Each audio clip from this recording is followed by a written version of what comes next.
So here's what you need to know before getting your real estate license. So we approach that time of year where people are considering a career path change. And so one of the careers that people tend to look at is becoming a real estate agent.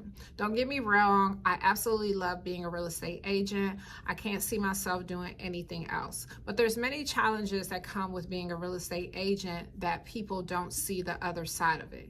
It's kind of one of those careers where it's kind of hard to explain all of the backstories of what makes it so taxing in this business. But I definitely suggest before making the investment of a couple $1,000s of taking the classes that you kind of investigate and maybe even shadow a real estate agent and figure out if this is the career for you. Oftentimes people see it as a path that is much easier than something that they're currently doing, to pay all of this money, pay the annual dues to find out that it may even be more taxing than what you're coming from.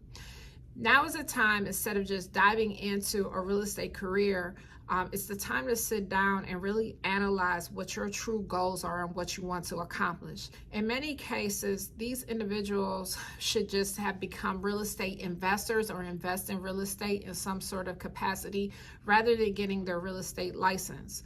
Having your real estate license and selling traditional sales to buyers and sellers, that's like having another 9-to-5 job. So if you already have a 9-to-5 job, you have to ask yourself, do you want to trade that 9-to-5 for another 9-to-5?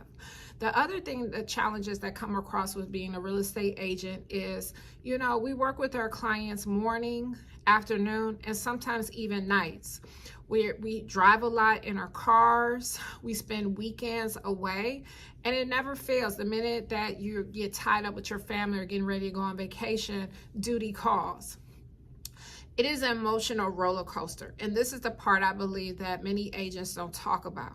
In a transaction, there's 4 to 6 people in the transaction. You have you yourself as the agent, you have the agent on the other side of the transaction, you have your client, they have their client, and if they have a spouse in the transaction. So you have 4 to 6, sometimes 8 people in the transaction that have to be managed.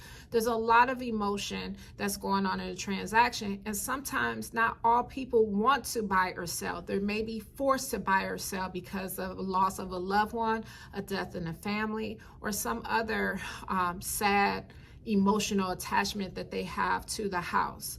And so if you're not a people person, if you don't like to go out to network with people, if you feel uncomfortable, speaking on camera like I'm doing now, this may not be the career for you. That's not to say that real estate is not the career for you, but maybe not being the sales agents. There's several different hats that you can wear in the real estate world. And you could be a transaction coordinator. You could work in property management, maybe just a leasing agent for apartment complex. So what I'm saying here is, before you make the full investment, pay a couple $1,000s for the course material and really invest all of the time it takes to become a real estate agent, make sure that you do your due diligence first and find out what you're really getting yourself into. This message is not to deter or discourage anyone from getting their real estate license. I just see it happen way too often that people dive into this industry expecting and thinking it's one thing that it's really not. There are so many career choices. I absolutely love real estate, and you may find that you love it too. But again, make sure that you just do your due diligence first before diving in. If you have any additional questions, I'm happy to answer those questions for you. My DM is always open. Have a good day, guys.